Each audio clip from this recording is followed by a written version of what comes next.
এক মুঠো খাবারের লালসায় ওরা ছুটছে আজও।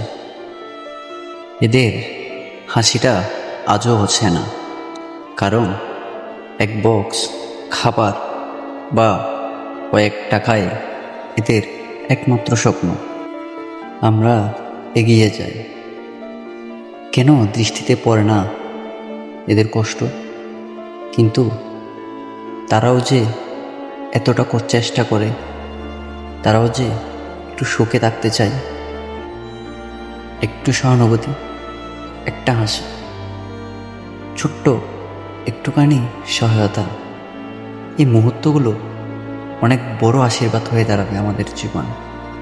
তাই কাউকে দান করতে হলে অবশ্যই বিবেচনা করে, সহানুভূতি দেখিয়ে তারপরে দান করুন।